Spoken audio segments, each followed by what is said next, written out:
میرے دوستوں، اب میں حضرت مولانا شیخ الحدیث حضرت مولانا خلیل احمد صاحب راندیری،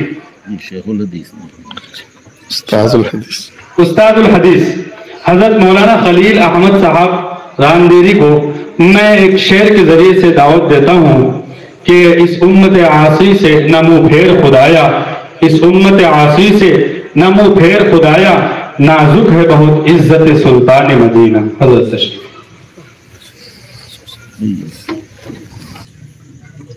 السلام علیکم ورحمۃ اللہ وبرکاتہ۔ وعلیکم السلام ورحمۃ اللہ وبرکاتہ۔ الحمد للہ رب العالمین والعاقبۃ للمتقین والصلاة والسلام على سید الانبیاء واشرف المرسلین محمد وعلى آلہ واصحابہ اجمعین ومن تبعهم بإحسان إلى يوم الدين، أما بعد فأعوذ بالله من الشيطان الرجيم، بسم الله الرحمن الرحيم۔ ربنا إني أسكنت من ذريتي بواد غير ذي زرع عند بيتك المحرم ربنا ليقيموا الصلاة فاجعل أفئدة من الناس تهوي إليهم وارزقهم من الثمرات لعلهم يشكرون۔ وقال تعالى رب اجعلني مقيم الصلاة ومن ذريتي ربنا وتقبل دعاء۔ وقال تعالى إنما المؤمنون الذين إذا ذكر الله وجلت قلوبهم وإذا تليت عليهم آياته زادتهم إيمانا وعلى ربهم يتوكلون الذين يقيمون الصلاة ومما رزقناهم ينفقون أولئك هم المؤمنون حقا لهم مغفرة ورزق كريم۔ وقال تعالى قل إن صلاتي ونسكي ومحياي ومماتي لله رب العالمين، صدق الله العظيم۔ بزرگان محترم و برادران عزیز، آج کی اس مجلس کا انعقاد جس مقصد کے لیے کیا گیا وہ مقصد تو ہمیں حضرت مولانا قطب اللہ صاحب دامت برکاتہم نے بہت ہی اچھے طریقے سے اور بہت اچھے انداز میں سمجھا دیا، اور ابھی ہماری تقریر کے بعد بھی کچھ لوگوں کے نام وغیرہ لکھنے باقی بھی ہے، تاخیر نہ ہو جائے اس لیے میں نے قرآن کریم کی چند آیتیں تلاوت کیے کہ مختصر طور پر اس کا ترجمہ اور کچھ معنی بیان کر دوں تاکہ ہماری بات اور واضح ہو جائے۔ میں سوچ رہا تھا کہ جس مقصد کے تحت ہمیں یہاں بلایا گیا اور دعوت دی گئی ہے تو میں اپنی بات کی ابتدا کہاں سے شروع کروں گا، کہاں سے کروں گا میں؟ اللہ جزائے خیر دے ہمارے امام صاحب کو کہ عشاء کی نماز میں انہوں نے وہی آیات تلاوت کی، اللہ تعالیٰ نے میرے دل میں یہی بات ڈالی کہ لوگوں کو اسی کی کچھ باتیں سمجھا دی جائے۔ سبحان اللہ۔ بہت پیارے انداز میں قرآن کریم کو پڑھا ہے۔ ہمارے حضرت شیخ اجمیری نور اللہ مرقدہ حضرت قاری عبدالرشید صاحب اجمیری دامت برکاتہم العالیہ کے والد بزرگوار بخاری زمان حضرت مولانا محمد رضا اجمیری نور اللہ مرقدہ وہ عجیب بات ارشاد فرماتے تھے، حضرت بہت مختصر سے جملوں میں بڑی بڑی باتیں کہہ دیا کرتے، فرماتے کہ مسلمان کہیں بھی جائے تین چیزوں کی اسے فکر کرنا ہے۔ مسلمان کہیں بھی جائے گا 3 نیم کا خیال کرنا ہے اس کو: مسجد، مدرسہ اور مقبرہ۔ مسجد، مدرسہ اور قبرستان، یہ مسلمان کی اول سوچ، اول فکر اس کی یہ ہونی چاہیے کہ میں جہاں بھی جا کر آباد ہوں گا مجھے ان 3 چیزوں کے ساتھ وابستہ رہنا ہے۔ کتنی شاندار بات، مختصر، پورے گویا جلسے کا خلاصہ یہ ہو گیا، تقریر کا خلاصہ یہ ہو گیا۔ بغیر پانی کے مچھلی زندہ نہیں رہ سکتی، بغیر نماز کے مسلمان زندہ بھی نہیں رہ سکتا اور کامیاب بھی نہیں رہ سکتا۔ نہ ترقی مل سکتی ہے، نہ کبھی کامیاب ہو سکتا ہے۔ مسلمان تو اسے ہی کہا جائے گا، ایمان والا تو اسے ہی کہا جائے گا کہ جس کا دل مسجد میں لٹکا ہوا ہو اور اٹکا ہوا ہو۔ اسی لیے تو نبی کریم صلی اللہ تعالی علیہ وسلم کا بھی تو ارشاد گرامی یہ ہے کہ جس کو مسجد میں دیکھو اس کے ایمان والا ہونے کی گواہی دے دو۔ اور ایمان کو بنانا ہے مدرسوں میں رہ کر، ایمان کی محنتیں جو سیکھی جاتی ہے وہ مدرسہ سے وابستہ ہو کر، اور پھر ایمان والے کو جس سکون کے ساتھ، جس وقار کے ساتھ، جس عزت کے ساتھ اپنے آخری وقت میں جب سلایا جاتا ہے تو گویا یہ تینوں چیزیں مسجد، مدرسہ اور قبرستان شاندار ہونی چاہیے۔ جیتالی والوں نے مسجد تو بہت شاندار بنا لی۔ وہ کسی زمانے میں لوگ کہا کرتے تھے کہ بھئی اللہ کے گھر بنانے، میں نے کہا نہیں، اب تو اللہ کے بنگلے ہیں یہ تو ماشاءاللہ۔ جیتالی والوں نے اللہ کا گھر نہیں بنایا بلکہ اللہ کا بنگلہ بنایا۔ اس پر ایک واقعہ یاد آیا کہ ایک جنگل میں دیکھا کہ چند بچوں کو چند نصرانیوں اور عیسائیوں نے پکڑا ہے اور وہ ان کو مجبور کر رہے ہیں کہ تم اپنے ایمان کو چھوڑ دو، تم مرتد ہو جاؤ۔ مرتد بنانے کی محنتیں بہت پہلے سے چل رہی ہے، اور ان کو پیٹتے جا رہے تھے اور کہتے جا رہے تھے کہ تم چھوڑ دو اپنے ایمان کو۔ بھئی کوئی دلیل تو دو تمہارے مذہب کے حق ہونے کی، ہم بھی تو دیکھیں۔ تو وہ یہ کہہ رہے تھے کہ ہمارے چرچ اور ہمارے گرجا گھروں کو دیکھو وہ کتنے مضبوط ہے، کتنے شاندار ہے، کتنی خوبصورت ہے۔ تمہاری مسجدوں کو دیکھو کیسی ٹوٹی ہوئی اور کیسی پھٹی ہوئی ہے۔ ان کے نزدیک عمارتوں کا مضبوط ہونا یہ مذہب کے مضبوط ہونے کی دلیل تھی۔ میں نے کہا ان بیوقوفوں نے اس دور کی دیکھی تھی، اب جیتالی کی تو آ کر کوئی دیکھ لے۔ جیتالی کی تو آ کر کوئی دیکھ لے کہ 5 سٹار نہیں ہے بلکہ 7 سٹار سے آگے کوئی سٹار لگا دو۔ اللہ جزائے خیر دے۔ اللہ جس طریقے سے آپ نے مسجد کو خوبصورت بنایا ہے اور مسجد کو آباد کیا ہے اور بنایا ہے، اللہ تبارک و تعالیٰ آپ لوگوں کو بھی ایسا ہی مضبوط، ایسا ہی خوبصورت رکھے اور ایسا ہی آباد رکھے۔ آمین۔ اس دور میں بہت ضروری ہے کہ اپنے مکان جتنے خوبصورت، جتنے سہولت والے بنتے ہیں اس سے کہیں زیادہ مضبوط اور خوبصورت اور سہولت والے اللہ کے گھر ہونا چاہیے۔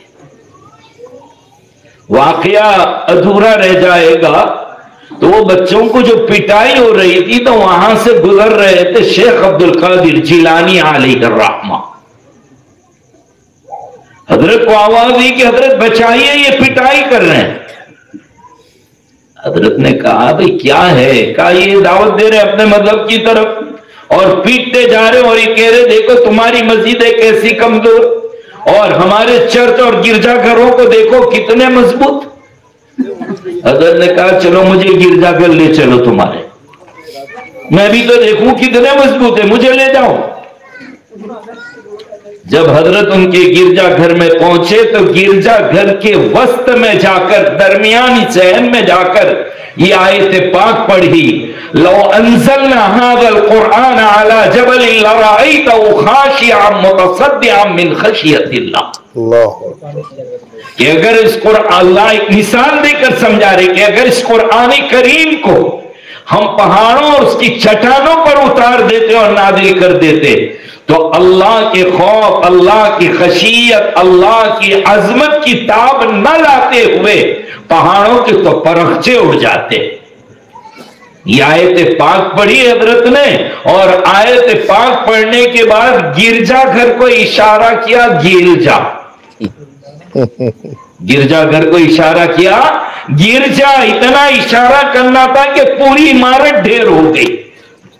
کہا حضرت نے کہا دیکھو ایک ہی مرتبہ قرآن سنائے اور عمارت ڈھیر ہو گئی. یہ ٹوٹی پھوٹی مسجدیں روزانہ سنتی ہے لیکن ڈھیر نہیں ہوتی. پتا چلا اللہ کی مدد مسجد کے ساتھ ہے، اللہ کی تائید اور نصرت جو ہے وہ مساجد کے ساتھ ہے. اور اگر کبھی گر جائے تب بھی آپ کو ڈرنے کی ضرورت نہیں ہے.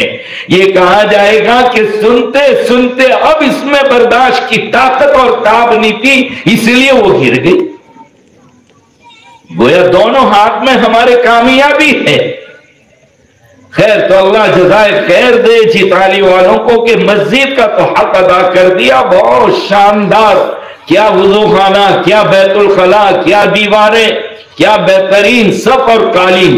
اللہ ہم کو اتنے ہی مضبوط، اتنے ہی خوبصورت نمازی بھی بنا دے. آمین. یہ تو نبی کریم صلی اللہ تعالی علیہ وسلم جب آپ ہجرت کر کے مدینہ المنورہ تشریف لے گئے تو سب سے پہلے جو آپ نے قیام کیا وہ قباء میں، اور قباء میں آپ نے سب سے پہلے کام کیا وہاں پر بھی ایک مسجد کی بنیاد ڈالی. قرآن کریم اس مسجد کا بھی تذکرہ کرتا ہے، لَمَسْجِدٌ أُسِّسَ عَلَى التَّقْوَى مِنْ أَوَّلِ يَوْمٍ أَحَقُّ أَن تَقُومَ فِيهِ. پھر جب آپ مدینہ المنورہ میں تشریف لے گئے، وہاں قدم رکھا، وہاں پر بھی سب سے پہلی جو فکر کی اللہ کے نبی صلی اللہ تعالی علیہ وسلم نے وہ مسجد کی تھی. سیدنا ابراہیم علیہ السلام جب اللہ تعالیٰ کے حکم سے مکہ المکرمہ پہنچے اور ایک بالکل بے آباد، غیر آباد وادی غیر ذی زرع، جو کھیتی کی بھی لائق زمین نہیں تھی، وہاں پر جب اپنے بیوی بچے کو چھوڑا اور پڑاؤ ڈالا تو اس وقت جو دعا کی ہے، ربنا انی اسکنت من ذریتی بواد غیر ذی زرع عند بیتک المحرم ربنا لیقیموا الصلاۃ. اے اللہ میں نے میرے بیوی بچوں کو تو یہاں پر چھوڑا ہے تیرے گھر کے نزدیک، کیوں چھوڑا ہے اور کیا مقصود ہے؟ تو فرمایا کہ ربنا لیقیموا الصلاۃ، تاکہ یہ لوگ نمازوں کو قائم کرے. فاجعل افئدۃ من الناس، جب نمازی بڑھتے گئے لوگ آتے گئے، اور آج آپ مکہ المکرمہ کو دیکھیے کیسی گھنی آبادی ہو گئی. اگر جیتالی والوں اپنے آپ کو آباد کرنا ہے جبکہ چاروں طرف سے آپ کو کسا جا رہا ہو، اس وقت بچنا ہو، محفوظ رہنا ہو، اپنے آپ کو بچانا ہو، اپنی جمعیت اور یونٹی کو باقی رکھنا ہو، تو اپنے آپ کو مسجدوں کے ساتھ وابستہ کرنا پڑے گا. اور اسی طریقے سے اللہ کی حفاظت چاہتے ہو تم، اللہ کی مدد چاہتے ہو تم، تو اپنے آپ کو قرآن کریم سے وابستہ کرنا پڑے گا. قرآن کریم کے ساتھ اپنا تعلق مضبوط کرنا پڑے گا. قرآن کریم کے ساتھ وابستگی، دل بستگی اور دل جمعی اور قرآن کریم کے ساتھ تعلق، قرآن کو سینے سے لگا کر معاشرے میں جگہ دینی پڑے گی. جو قوم قرآن سے وابستہ ہوتی ہے وہ قوم آباد ہوتی ہے. بلکہ یہ کہہ دوں کہ اگر آپ اپنی کمائی میں برکت چاہتے ہو، اپنے رزق میں ترقی چاہتے ہو، اپنے کاروبار میں ترقی چاہتے ہو، تو پھر قرآن کے مکاتب کو زندہ کرو.